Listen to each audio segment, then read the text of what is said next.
Some viewers may find the following video disturbing. Viewer discretion is advised. January 24th, 1989, notorious serial killer Ted Bundy died down this road inside Florida State Prison. He was sentenced to death, and his execution was carried out in the electric chair known as Old Sparky. Let's go take a look at the prison.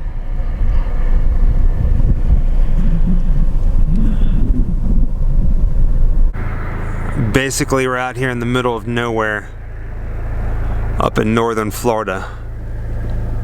It's kind of quiet, with the occasional drive-by, a lot of birds.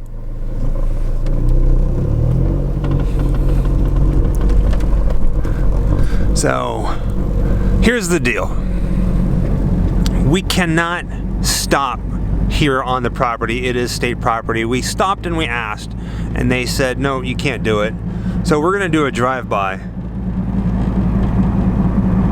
Rather slow.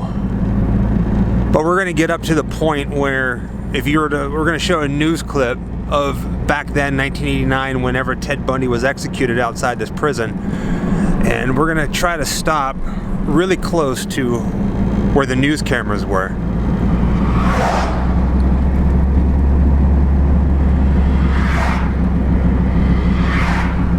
The prison's up here on the left-hand side.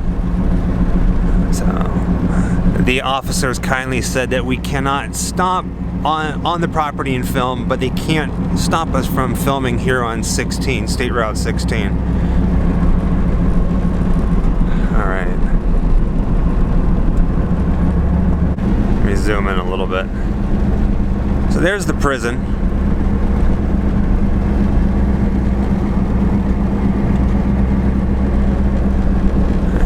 So what you're seeing there is the living quarters. And you can see those pretty prominently in the news piece that we're going to show here. And basically right here on the street is where onlookers were standing with picket signs saying "Burn in Hell" and "Die Monster Die," with that in the background.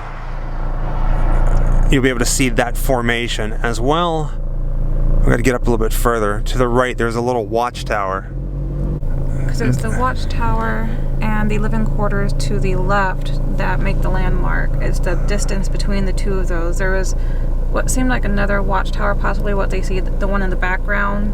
I guess that smaller building may not have been there at the time. Yeah, it looks like a building has moved. But Ted Bundy spent his last days over there in those living quarters.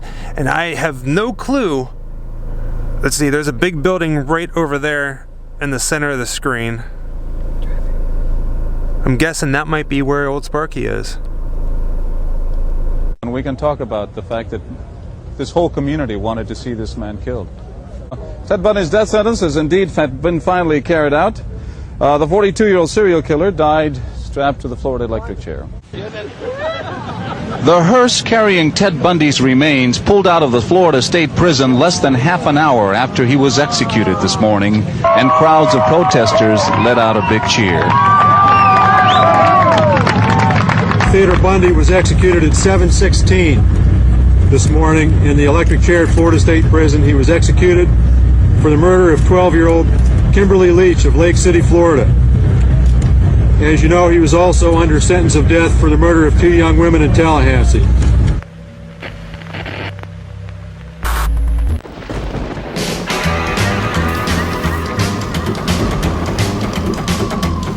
Wherever I come, bad luck is coming my way. Wherever I go, hard luck is there to stay. Good luck never stays a day. Bad luck's always coming my way.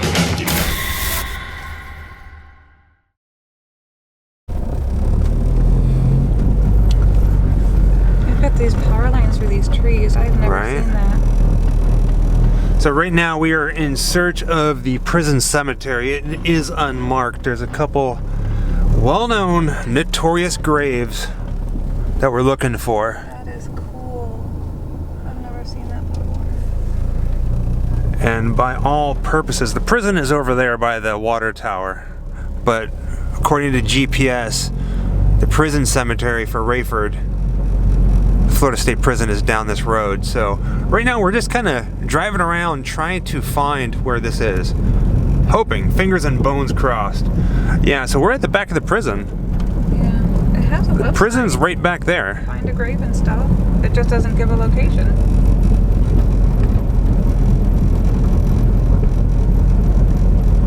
Yeah, we're gonna be on it for a while. It's way down here.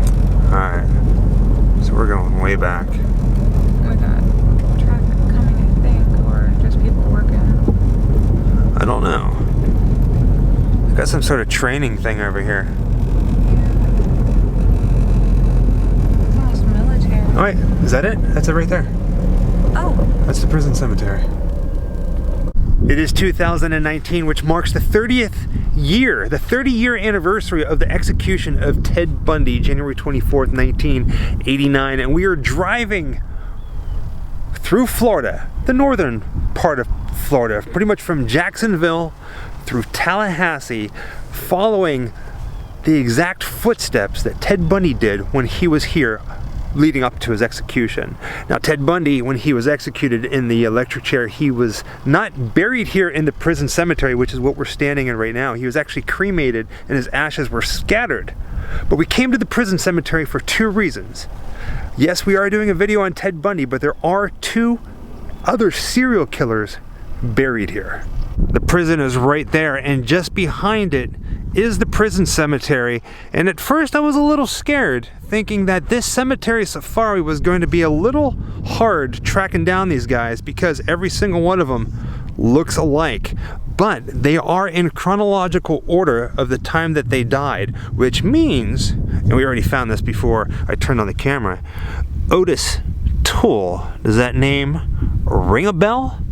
His name might actually sound somewhat familiar because he was actually best friends, an American drifter, with other serial killer Henry Lee Lucas, who's buried in Texas. And an interesting piece of thing about him, Mr. Toole here, is over time he was actually charged with the murder of TV personality John Walsh's son, Adam Walsh. He died in Hollywood, Florida, way long time ago. And it is actually Adam Walsh's murder that prompted his father to create the TV show America's Most Wanted.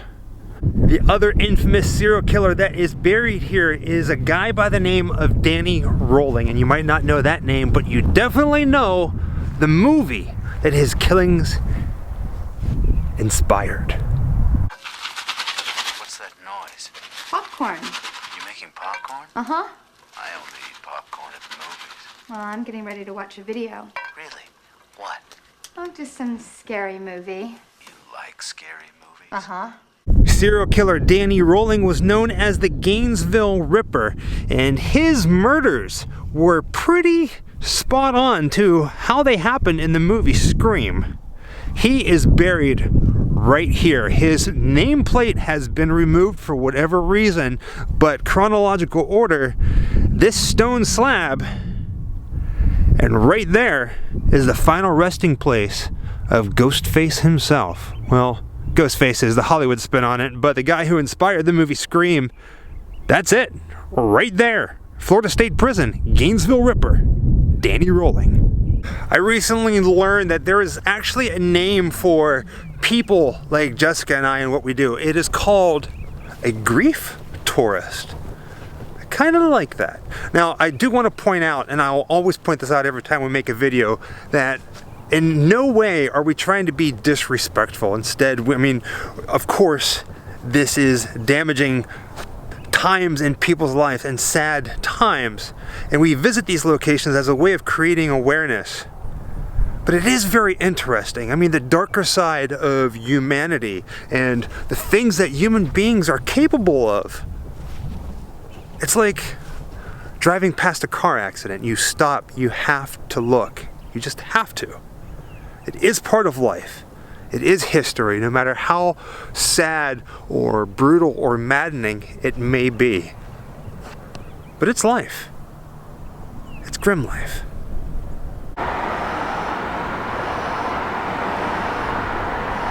February 9th, 1978, Ted Bundy's last victim, a 12-year-old girl by the name of Kimberly Leach, was at school in junior high, Lake County Junior High, when she was abducted by serial killer Ted Bundy. Over the years, this building here went from being a junior high school when Kimberly Leach was here to a high school to now an office building for the school system. But at the time, this was a crime scene. So standing at the back of this school, looking over at this building here, that looks to be like it would be an auditorium. According to documents, Kimberly Leach and her classmates were inside that building during a function when she forgot her purse, and she got permission to go back into the homeroom, which is that building right there. And it is at some point during that time, walking between these two buildings, that Ted Bundy abducted her. According to an eyewitness who was an EMT, he'd been at the school earlier that morning. Once she was declared missing, he realized that he had seen her getting into a white van with a man who later fit Ted Bundy's description. And at the time, he just assumed it was a father picking up his daughter because she had been visibly upset and didn't think about it until when she was declared missing later on.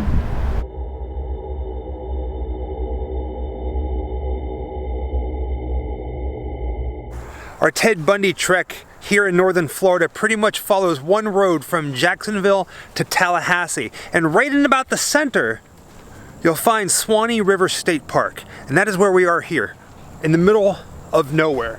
The entrance to the state park is over there, but literally, aside from a few cars here and there, there's nothing. This location was really, really hard to find. Basically, Jessica and I had to scour court documents. We found a police sketch from the crime scene. This is where the body of Kimberly Leach, 12-year-old Kimberly Leach, was found. Ted Bundy's last known victim. We had no address to go on, and thank goodness we found the police sketch. But it is on this property. I'm not sure if the house was there at the time, but her body was found on this property underneath an abandoned, collapsed hog shed. It's really sad. In the crime scene photograph when Kimberly Leach was found, it was very overgrown, the hog shed. So who knows? Maybe that structure or what remains of it is still back there, but we're not going to trespass on these folks' property. So who knows? But this is a piece of the puzzle in the Ted Bundy story. I'd rather not go into it's very graphic, this one. I mean, we know what he did, if you're familiar with his name, but this one was very graphic, and it was, with a child, essentially. Yeah. Good riddance.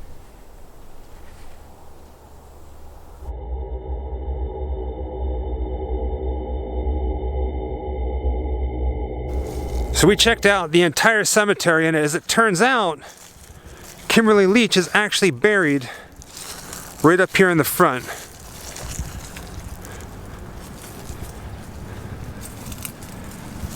There she is.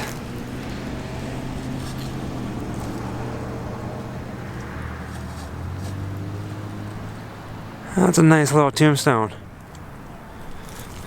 And she was very pretty. Kimberly Diane Leach, October 28, 1965 to February 9, 1978. There she is right there. Sad. I'm actually quite surprised of how heavily populated this area is. The elementary school, the junior high school at the time where she was abducted, this area, I don't know what it was like back in 1978, but today there's cars. It's on a main road. I find it a little almost ballsy or very brazen of Ted Bundy. He panicked. Yeah, and they were saying, like, because this was his last known victim. He already killed the sorority girls, the Chi Omega Sorority girls in Tallahassee. He was kind of off his rocker. Kimberly Leach was the only girl that he killed that didn't fit the serial killer profile. So he just was off the rails at this point. So it kind of makes sense. You know, it's just like, imagine walking into school at 10 a.m. School's in full swing, and kidnapping a girl. It's insane.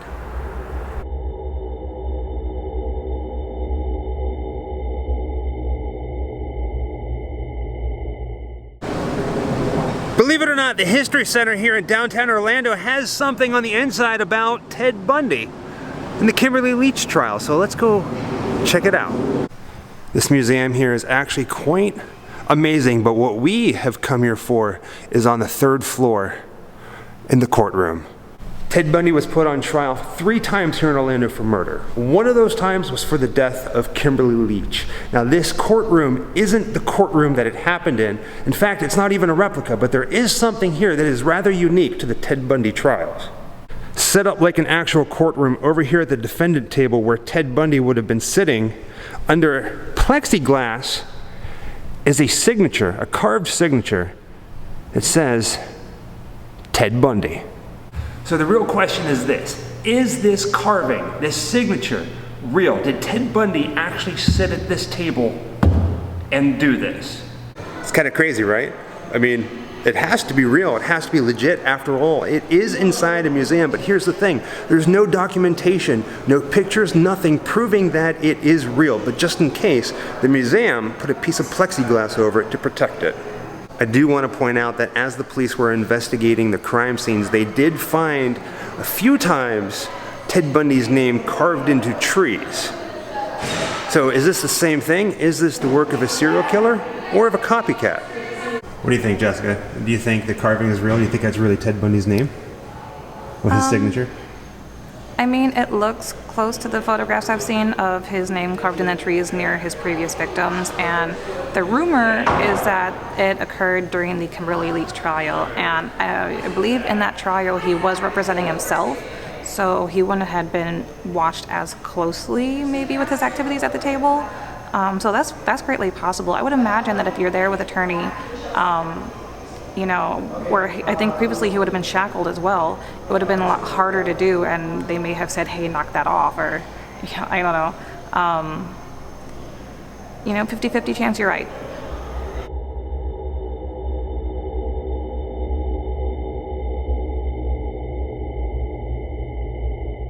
A lot has changed here in Tallahassee since 1978.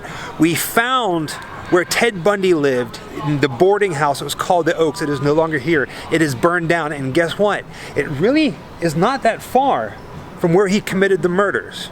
The boarding house called the Oaks is named after this giant oak tree, and where that parking lot is right behind it, that's where the Oaks boarding house stood, and Ted Bundy actually stayed in apartment number 12, or room number 12, I think it is.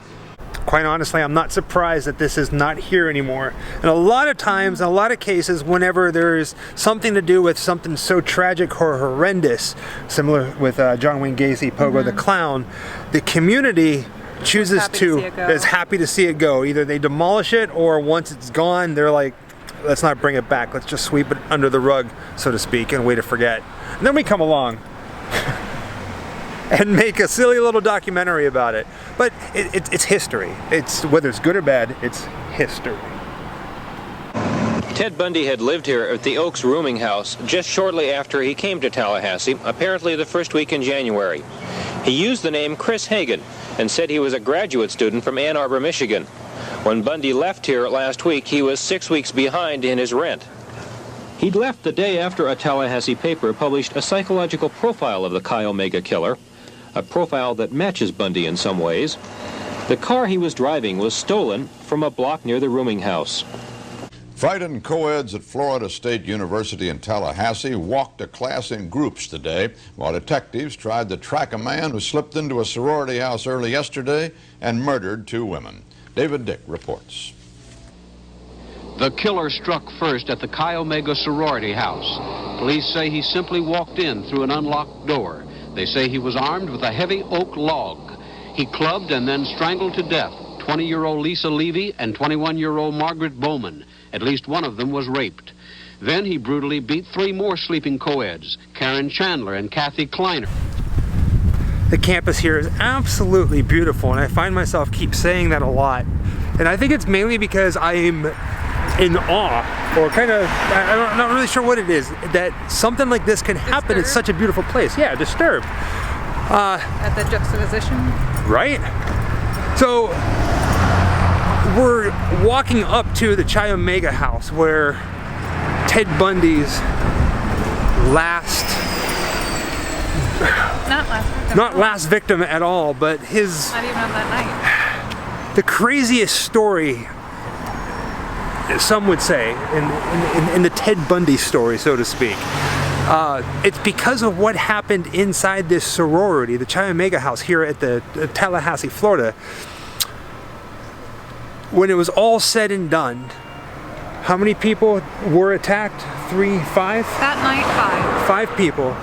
2 people lost their life inside this building at the hand of Ted Bundy. He was later caught because he was driving a stolen vehicle, and he was traced to the murders of Margaret Bowman and Lisa Levy, who died in this house. Because of his dental imprint on their flesh. Crazy, right? And there it is, the Chi Omega house, 661 West Jefferson. I mean, tell me that does not look kind of picturesque. It's a beautiful place. A beautiful neighborhood, beautiful setting. It's right across the street from the main college campus. 360-degree right there. But there's the main doors. Now, when Ted Bundy was here, he snuck in the back. And we're not going to go back there snooping around or anything like that, but he snuck in the back and got into the building through a faulty alarm system and attacked Margaret Bowman, Lisa Levy, while they were sleeping. Attacked all 4 girls while they were sleeping. And of the 3 women that survived that night, all of them had shattered jaws because he was using a piece of firewood that he found, and he attacked them all while they're sleeping by bludgeoning them in the face. Their teeth were gone, jaws shattered, lives ruined. It's insane. And then a year later, one of the girls that had been sleeping across the hall from Margaret committed suicide because she couldn't deal with the fact that she hadn't heard of the disturbance and felt that she could have helped or been a victim herself. The front of the Chi Omega house is over there, and what appears to be the only access to the back is right down that alleyway. And like I said, we're not going to go back there, but it makes you wonder. So I was just thinking, I was a little apprehensive about filming there. And it's a college campus. There are women who are actually living in that sorority still. So I didn't really know what to expect. I thought for sure somebody was going to say something. But I did find myself thinking about this. While we were filming, one of the women who were staying there came out and was leaving to go about her day. Can you imagine going to college here and staying in a room where that actually happened? Maybe even not knowing about it. I mean, it was 40 years ago. These girls aren't even 40 years old. Right, they come and they go. It's just something to really, I don't know. Like, do they have to tell the students about this? Like when you buy a house? Yeah. Do they have to tell the students about this? I'm not entirely sure. Crossing the road right now. It's a good question, though. I feel like they should tell them. I feel like, yeah, I would want to know. So, what do you think of this place? It's a very beautiful little town. So interesting. I'm wondering what it was like back then, if you had still the close-knit amount of people and all that, because I have a halfway house right there amongst all these students across from a university. Poor planning, maybe? Poor choice of location? I mean, I know that... It was what, not even 10 blocks? Ted Bundy was pretty much staying 10 blocks from where this happened, the main campus. He was staying on campus. I know he was a law student at one point, not sure if he was studying law here. Not here, but he was no, a very smart man, very smart man. Yeah.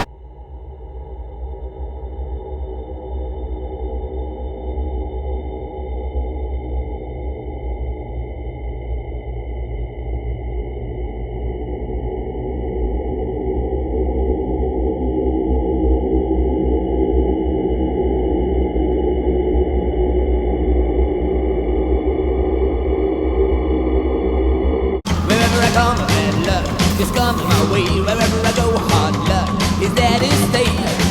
Good luck never stays a day. Bad luck's always coming my way.